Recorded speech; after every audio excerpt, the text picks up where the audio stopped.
गरीब भाई की अमीर बहन। किशोर और पिद्दी दो भाई बहन थे। पिद्दी बहुत खर्चीले स्वभाव की थी। वो जितना कमाती अपने ऐशो आराम में पैसे उड़ा दिया करती। लेकिन किशोर समझदार था, घर को साथ लेकर चलना जानता था। अपनी बहन की जितना कमाता तो नहीं था, लेकिन फिर भी वो किसी तरह घर का खर्च चला लेता था। एक दिन पिद्दी किशोर से कहती है, किशोर तुम थोड़ा ज्यादा क्यों नहीं कमाते? मेरे दोस्त रोज मेरा मजाक उड़ाते हैं। अरे बहन, मैं कोशिश तो कर रहा हूँ। अच्छा सुनो, अगले महीने रक्षाबंधन है, मुझे सोने का हार चाहिए, इससे कम कुछ भी ना लूंगी। अरे दिला दूंगा बहन। किशोर को पूरी रात नींद नहीं आती। उसके दिमाग में बस ये चल रहा था कि उसकी माली हालत इतनी बिगड़ चुकी है, अब वो सोने का हार कहाँ से लाएगा। अगले दिन किशोर सुबह सुबह घर से ये बोलकर निकल गया कि पिद्दी, मैं गांव से बाहर जा रहा हूँ, कुछ दिन घर नहीं आऊंगा। किशोर ने अपने काम के साथ साथ फेरी में कपड़े बेचने भी शुरू कर दिए, जिससे वो ज्यादा से ज्यादा पैसे कमा सके। रात में वो एक बिल्डिंग की चौकीदारी भी करने लगा। अपने काम से थोड़ा बहुत समय निकालकर बस कुछ घंटे की नींद ले पाता था। और कब वो कुछ दिन एक महीने में बदल गए और रक्षाबंधन भी आ गया, पता ही नहीं चला। लेकिन किशोर अभी तक घर वापस नहीं लौटा। जहाँ वो काम करता था, पिद्दी के नाम का गुल्लक रखा हुआ था। किशोर ने उस गुल्लक को फोड़ा और सारे पैसे इकट्ठा करके एक सोने का हार खरीद लिया।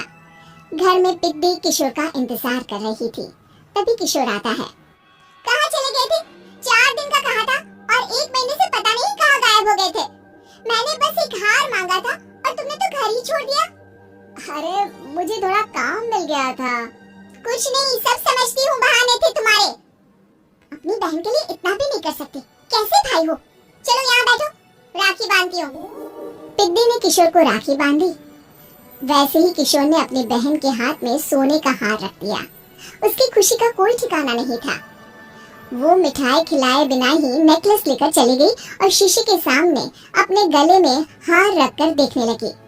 किशोर ने लड्डू उठाया और खुद ही खा लिया।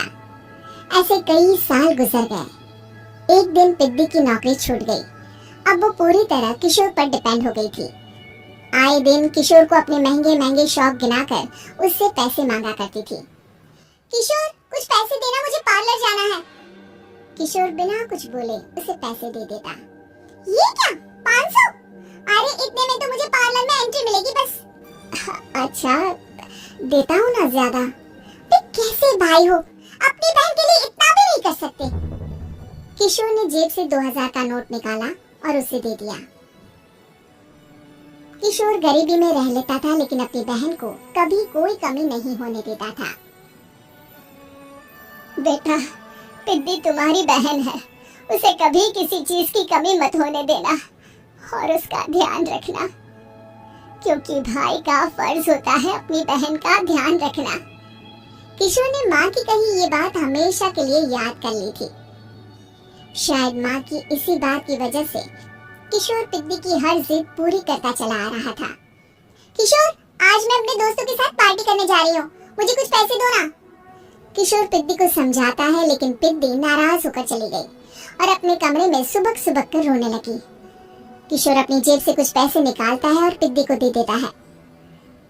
किशोर खुद कभी अच्छे कपड़े नहीं पहनता, लेकिन पिद्दी को राजकुमारी की तरह रखता। पिद्दी के जाने के बाद किशोर अपने काम पर निकल गया। एक तरफ पिद्दी अपने दोस्तों के साथ मस्ती कर रही थी, तो वहीं दूसरी तरफ किशोर पैसे कमाने के लिए कड़ी मेहनत कर रहा था। कुछ और दिन ऐसे ही बीत गए। एक दिन पिद्दी एक लड़के को लेकर घर आई और उसे किशोर से मिलवाया। किशोर, मुझे इस लड़के से शादी करनी है, लेकिन इनके मम्मी पापा बोल रहे हैं कि उनको दहेज में एक कार चाहिए, तभी वो मेरा और पंकज का रिश्ता कबूल करेंगे। लेकिन बहन, कार खरीदना कोई सब्जी खरीदने के बराबर तो नहीं है। अरे कैसे भाई हो तुम, अपनी बहन के लिए इतना नहीं कर सकते?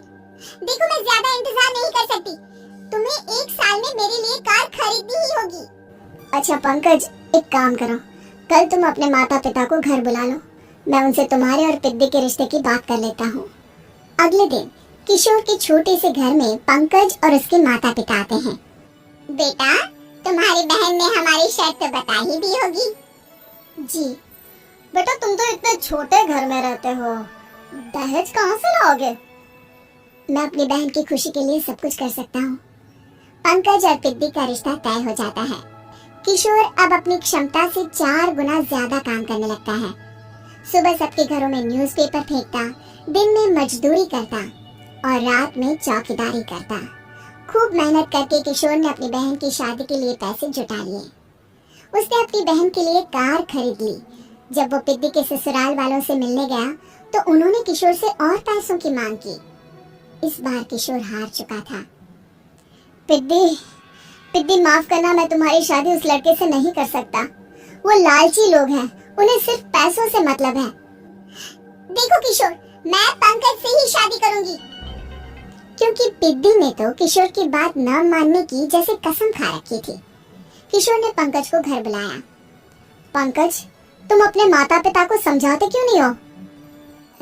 भैया, वो हमारी शादी के लिए मान गए, मेरे लिए तो यही बहुत बड़ी बात है। हम एक काम कर सकते हैं, दहेज की रकम में से कुछ पैसे मैं आपको दे देता हूँ।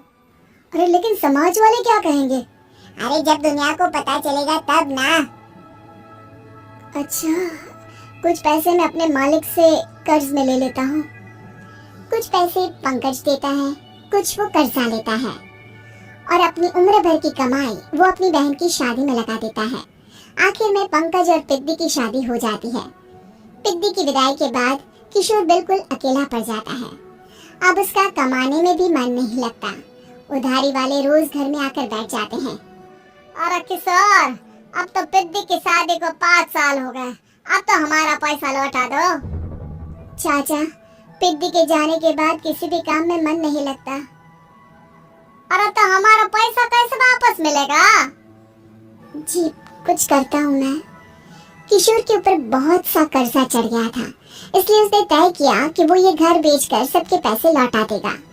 अगली सुबह शहर के किसी साहूकार को उसने अपना घर बेच दिया और सबके पैसे लौटा के वो गांव छोड़कर चला गया।